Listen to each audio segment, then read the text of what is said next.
Eu sou parlamentarista por vocação. O sistema atual brasileiro está todo em escombros. Recall no Brasil a gente só conhece para carro. O recall é exatamente um remédio de regimes presidencialistas. Nós temos que tomar cuidado para distinguir o recall, revogação do mandato, do impeachment. Ajudaria as pessoas a se sentirem mais representadas pelos políticos? É o eleitor que vai dizer, vamos revogar o mandato, sim ou não.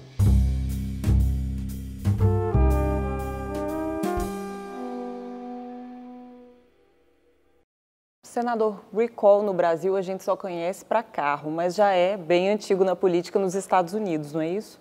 É verdade. Em primeiro lugar, muito obrigado, Glauciano, pelo convite de estar aqui no Salão Nobre, esse novo programa da TV Senado, e cumprimento a todos os telespectadores que nos acompanham pelo Brasil afora.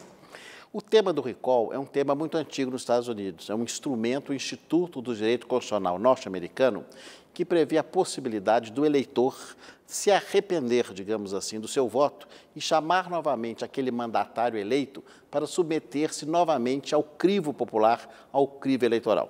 Essa proposta nunca existiu no ordenamento jurídico brasileiro, mas o nosso colega, o senador Antônio Carlos Valadares, do estado de Sergipe, já tem essa proposta há muitos anos. Na verdade, salvo engano, desde 2003, ele já levanta a bandeira do recall entre nós, que é muito estudado do ponto de vista acadêmico. E ele apresentou diversas PECs e uma delas, agora mais recente, veio sob minha relatoria. Eu estudei profundamente o assunto e cuidei de apresentar uma proposta, uma alternativa, um substitutivo. Claro que conversando, dialogando muito com o senador Valadares e com outros colegas. E foi essa que nós submetemos à CCJ e foi aprovada. E é natural para suscitar o debate, para discutir. É um procedimento longo que ainda teremos até a sua eventual aprovação final. E tem que usar esse termo mesmo, recall, não tem tradução para o português, assim, uma palavra num termo só, digamos? Um termo só não, é a revogação do mandato. Não é a revogação do mandato, que é o termo técnico utilizado como sinônimo do recall. Aproveito para fazer aqui uma breve explicação do que seria essa revogação do mandato, o chamado recall. Como você bem disse, o recall que nós conhecemos é quando um carro ou um produto vendido, industrial, apresenta um defeito e o fabricante chama os proprietários, aqueles que compraram esse produto, para eventualmente ser substituído uma peça ou até para ser trocado aquele produto. No recall político, há uma certa semelhança. Em primeiro lugar, no substitutivo, e que foi aprovado na CCJ, nós cuidamos de limitar o recall no Brasil. Nos Estados Unidos, ele é amplo. Vale para todos os poderes, Vale para todos os poderes, em todos os níveis. Mas por que lá é amplo? Porque nos Estados Unidos, a eleição ela é distrital. Então, para um deputado, você elege um por distrito. Aqui no Brasil, a eleição parlamentar é proporcional. Então, é impossível nós fazemos recall em eleição proporcional, porque não há um contra o outro. Então, nós não sabemos como chamar um só deputado em uma eleição, porque ele não teve o número de votos dele próprio, ele teve um quociente eleitoral dentro da sua coligação, da sua legenda. Então, nós poderíamos fazer o recall, ou revogação do mandato, só para o Poder Executivo, Presidente da República, governador e prefeito.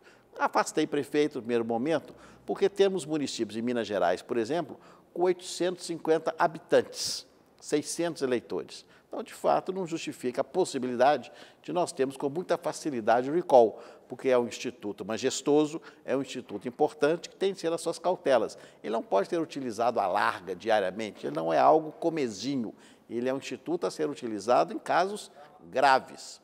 E por isso mesmo, nós colocamos a previsão que ele vai servir primeiro ao presidente da República, até que no regime presidencialista, que é o nosso caso, as grandes crises, as grandes dificuldades, os eventuais descompromissos com os programas se dão basicamente dentro da esfera do Executivo Federal. Mas deixamos a brecha, na emenda aprovada na CCJ, de que as assembleias estaduais podem, nas respectivas constituições dos Estados federados, em homenagem, em reconhecimento, em prestígio da autonomia federativa, adotar ou não esse instituto, caso ele venha a ser aprovado na esfera federal. Então, ele se destina, em primeiro lugar, ao presidente da República no modelo aqui aprovado. Nos Estados Unidos não vale para presidente da República, né? Só em alguns estados é que tem esse instrumento. Não seria o caso da gente começar também pelos estados ou pelos municípios para ter um laboratório, uma espécie de tubo de ensaio até passar para a esfera federal? Me parece que não, exatamente pela diferença da dinâmica, porque nos Estados Unidos a federação é plena, há muita autonomia dos estados, não há crises federais como temos aqui, porque a crise brasileira hoje, que reflete nos estados, decorre exatamente de políticas econômicas adotadas pela esfera federal, seja do partido A, B, C ou D. Então, na verdade, a grande responsabilidade para o bem ou para o mal, para ser aplaudido, reconhecido, receber grandes índices de aprovação, ou para o mal, através de equívocos de política econômica e políticas públicas, recairá sobre o presidente. No caso municipal, no Brasil, me parece completamente inviável, até pelo nível do desenvolvimento dos nossos municípios. Então, acredito que, no primeiro momento, de fato, nós teríamos a figura presidencial mais adequada, até porque nós temos que tomar cuidado para distinguir o recall, a revogação do mandato, do impeachment. Por que tem acontecido no Brasil? Na ausência do recall, muitas vezes se fala em impeachment, e são institutos completamente distintos, porque o impeachment ele é destinado a coibir quando o presidente da República, ou eventualmente o governador ou outra autoridade, comete atos ilícitos, atos contrários à Constituição. Não são crimes, mas são infrações constitucionais, são chamados crimes de responsabilidade, não são crimes comuns. Esse é o impeachment, que tem o seu rito próprio, já adotado no Brasil ao nível presidencial 2 vezes nos últimos 30 anos, digamos assim. Diferente é o recall. No recall, na revogação de mandato, o titular desse mandato ele não comete nenhuma irregularidade formal, ele não comete crime de responsabilidade, muito menos crime comum. O que há é que ele não cumpre os seus compromissos. Ele age com desídia, ele não implementa as políticas que se comprometeu, ele faz um mau governo, ele atua de maneira arbitrária. Então, é aquele sinônimo do governo muito ruim e que leva, de fato, a um grande dissabor da população. Claro que, se fosse um regime parlamentarista, e que não é o nosso caso, seria a causa da queda do gabinete. Mas nós não estamos no regime parlamentarista. Então, o recall é exatamente um remédio de regimes presidencialistas, por isso nasceu nos Estados Unidos. Não se justifica recall em regime parlamentar, é óbvio, porque no parlamento a crise se resolve com a queda do primeiro-ministro no parlamento. No regime presidencialista, ao contrário, a crise poderia se resolver, caso decorrente somente de mau governo, não de atos ilícitos, através da figura da revogação do mandato. Mas colocamos cautelas dentro do nosso substitutivo na PEC para tornar o processo rigoroso e, evidentemente, não só solene, mas também fugir da rotina que ele disse. Uma delas é passar pelo parlamento, né? Tem que ter os votos da Câmara e do Senado. Nesse ponto, não se confunde com o impeachment, senador? Não se confunde. Por quê? Primeiro, para se iniciar o processo de recall, há uma questão temporal, da hora, da oportunidade. Só pode se dar no 2º e no 3º ano. Não se justifica no 1º ano de mandato, porque o presidente acabou de assumir e ele, evidentemente, não há motivo para que haja logo um processo, porque nem deu tempo ainda de se comprovar a sua eficiência na gestão pública. E no último ano, porque já se avizinham as eleições. Então, 2º e 3º ano. Só pode se dar uma única vez durante o mandato. Não pode dar 1, 2, 3 ou 4, uma única vez. E se inicia através de uma petição popular, que nós colocamos na nossa proposta, assinada por pelo menos 10% do eleitorado que compareceu na respectiva eleição. Então, se naquela eleição presidencial, por hipótese, votaram 100 milhões de brasileiros, essa petição, para dar sequência, tem que ter assinatura de pelo menos 10 milhões de eleitores. Como é que se chegou a esse número de 10%? Um número aleatório. Esse foi um número aleatório. A senadora Vanessa Graziotin apresentou proposta para 15, eu mantive os 10. Evidentemente, é um tema a ser debatido, quer para subir, quer para diminuir. Há uma tendência, talvez, de crescer um pouco esse percentual. O valor exato não é necessário. Claro que não podemos colocar aqui 50%, porque não haveria nem condições físicas de fazê-lo. Depois dessa petição assinada, a matéria é submetida ao Congresso. E, para dar prosseguimento, ela tem de ser aprovada pela Câmara e pelo Senado, pelo voto da maioria absoluta. Por que não há comparação com o impeachment? Porque no impeachment há um julgamento. Na fase da Câmara, pelo juízo de admissibilidade da figura dos indícios, e depois no Senado, como tivemos, quando é feito um julgamento como se o Senado fosse, de fato, um tribunal, com direito à defesa, com provas, com perícia, com todo aquele ritual próprio da garantia da defesa, que é específico e pertinente aos processos judiciais. Não há nada disso no processo de recall. O recall tem uma natureza política. Então, eventualmente, se houver aprovação pela maioria absoluta, metade mais um, quer da Câmara, quer do Senado, aí essa decisão é submetida ao referendo. Então, submete a todo eleitorado que vai às urnas, os 100 milhões novamente, um pouco mais, ou um pouco menos, dependendo do comparecimento, e eles vão votar de novo. Haverá revogação, sim ou não? E o presidente pode, então, perder ali o seu mandato, sendo, na forma constitucional, substituído pelo vice-presidente.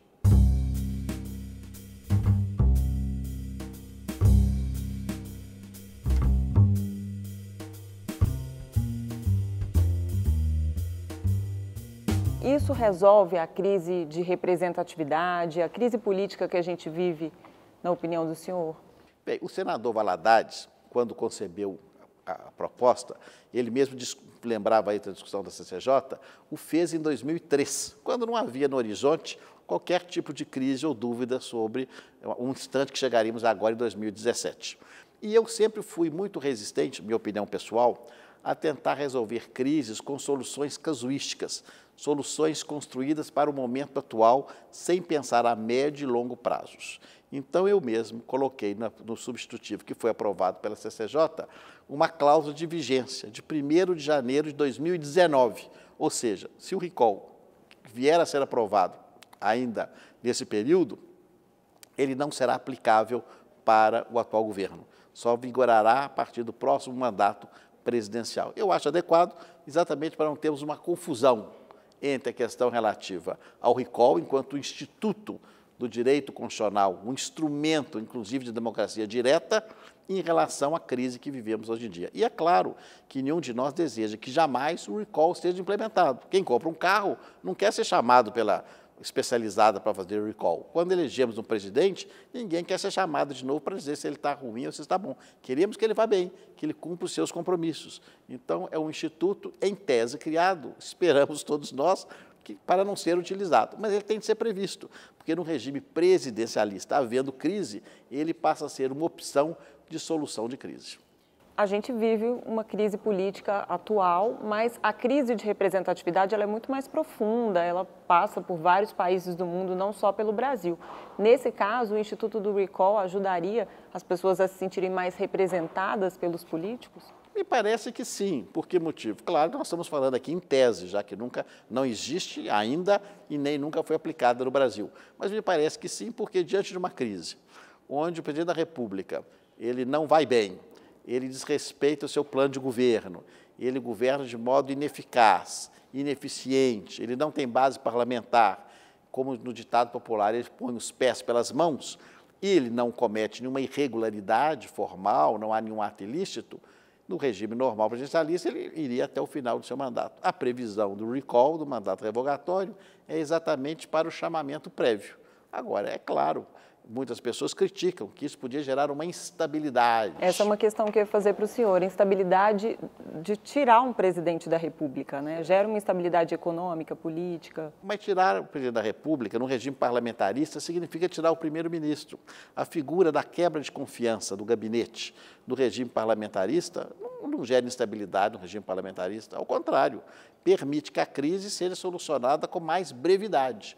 Eu nunca vi ninguém alegar que o regime parlamentarista, por ter a previsão da chamada moção de desconfiança, que derruba o gabinete e muitas vezes antecipa eleições, é um gerador de instabilidade. Ao contrário, é um fenômeno político daquele governo que perdeu o amparo popular, perdeu o amparo político.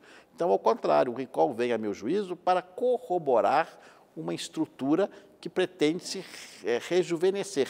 Então, eu acho que ele, inclusive, está de acordo com o que você disse, devolver mais legitimidade. Porque, veja, nós estamos tirando o presidente por um ato do Congresso. A decisão é popular. Quem tira é a decisão majoritária da população. Metade mais um dos eleitores dirão sim ou não. Então, não há aqui nenhuma decisão de terceiros fora do poder popular. É uma democracia direta. É o eleitor que vai dizer, vamos revogar o mandato, sim ou não. E a votação no plenário, senador, já está havendo negociações em torno desse texto? Como é que está isso? Ainda não, porque esse tema já estava na área da CCJ, Foi aprovado, agora que suscitou o assunto. Muitos nem sabiam da existência desse projeto. Como não há uma urgência na sua aprovação, tendo em vista que a sua vigência é tão somente para 2019, agora que vão ser começadas a construção das conversas. Eu não vejo pressa na sua aprovação. Espero, como relator do tema, juntamente com o senador Valadares, que é autor da proposta, que ao longo desse ano e metade do ano que vem ele seja aprovado, não é? Quer no Senado, quer na Câmara, para poder estar previsto na Constituição a partir de 2019. Não como uma ameaça ao presidente, mas sim como uma forma de dar ao povo uma opção em caso de uma crise que hoje nós não temos. E na Câmara, como é que o senhor vê a tramitação dessa proposta? Pode ser que encontre dificuldades. Houve uma recente entrevista do presidente da Câmara, colocando uma posição pessoal, discordando, dizendo que ele preferiria o parlamentarismo. Aliás, eu também prefiro, me permita aqui dizer que eu sou parlamentarista por vocação, mas é exatamente a moção de desconfiança. Talvez o desconhecimento do assunto é que leve muitas pessoas a assustar. A moção de desconfiança do gabinete tem o mesmo efeito do recall no caso do presidencialismo, sendo que o recall é mais democrático, porque a moção de desconfiança, veja bem, um governo eleito pelos parlamentares, resultado de uma eleição, compõe-se uma maioria parlamentar. Vem a moção de desconfiança, cai o gabinete. Nem sempre se dissolve o parlamento. O próprio parlamento indica outro. Não há participação popular. No nosso caso, a participação popular é total, não só na iniciativa, mas depois na decisão final. Claro que no regime parlamentarista dá menos trabalho, é mais simples. Talvez tenha menos desdobramentos, não vai gerar tantos ruídos como um processo de referendo de revogação mandatária, que é algo, claro, um processo solene. A moção é mais simples, mas o efeito jurídico é exatamente o mesmo.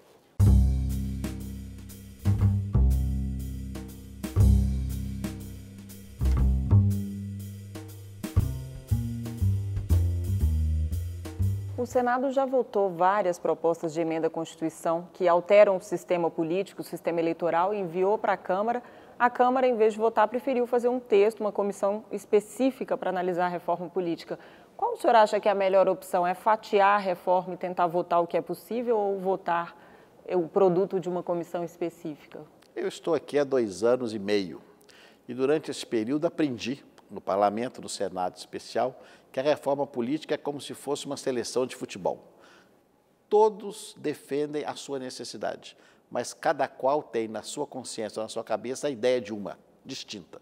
Se nós temos aqui quase 600 congressistas, certamente teremos aqui quase 600 figuras de reforma política. Então, uns são a favor da cláusula de barreira, outros são a favor do distrital misto, outros do distritão, outros do proporcional, outros do financiamento através do fundo partidário, e cada qual adotando livremente, como, aliás, felizmente a democracia permite, uma ideia ou uma determinada, um contorno relativo à reforma política.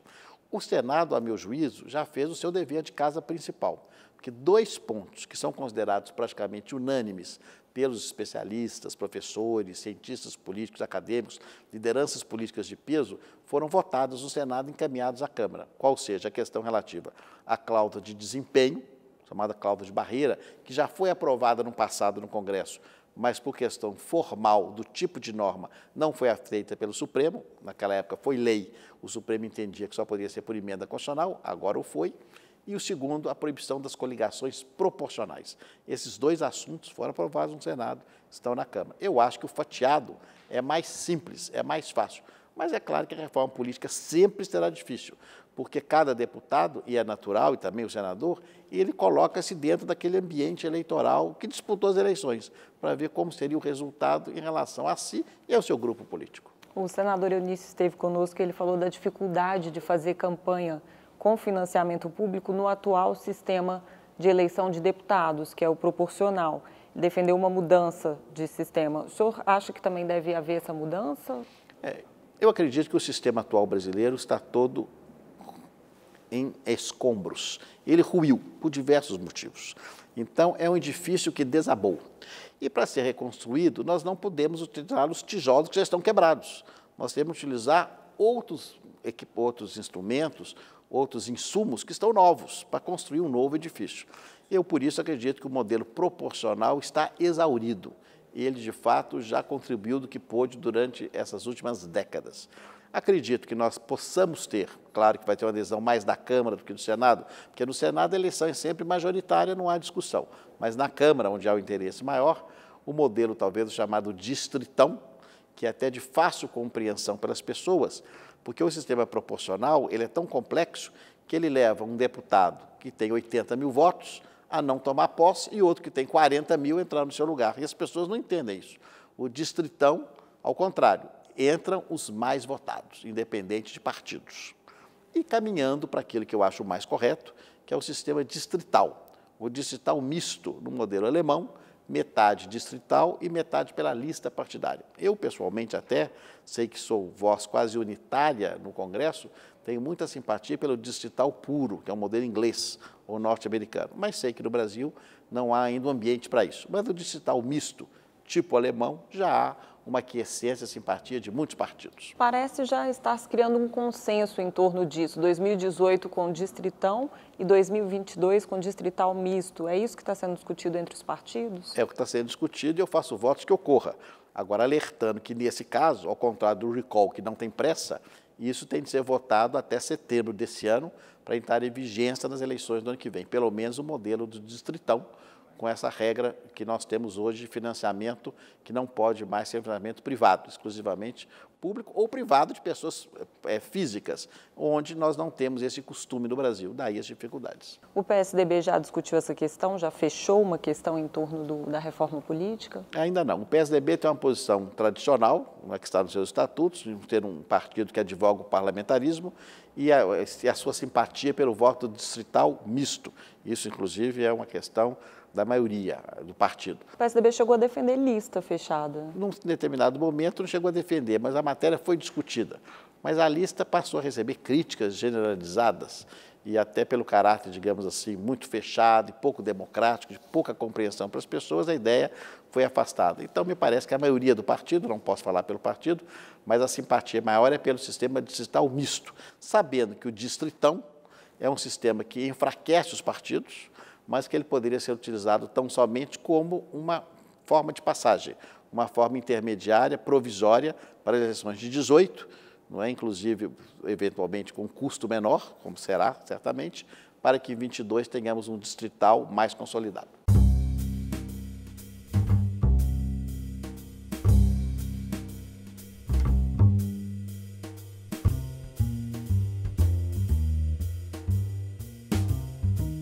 E o fundo eleitoral de 3 bilhões, o senhor concorda? O senhor acha que tem que... Como é que essas campanhas vão ser financiadas? Pois é, falávamos há pouco. Com o fim da campanha privada por empresas, pessoas jurídicas, então sobrou ou o fundo público, que é o fundo partidário, ou a doação das pessoas físicas. No Brasil não há tradição de doação de pessoa física. Isso é uma realidade, nós sabemos disso muito bem, que não existe, e as eleições municipais agora comprovaram isso. Então, nós teremos certamente no futuro, o que é bom, eleições muito mais baratas, mas eleição presidencial e as eleições regionais, governadores, deputados federais, senadores, elas precisam ter um certo lastro, até porque, ele dou exemplo do meu estado, Minas Gerais. Nós somos o tamanho da França, 853 municípios. Se o candidato ao cargo majoritário de governador ou as 2 vagas de Senado não tiver à sua disposição, por exemplo, um avião, dificilmente ele terá condições de fazer campanha, porque ele não pode fazer campanha isolado na capital do estado. Ele tem de comparecer a eventos no interior, no estado grande, em um prazo de 45 dias.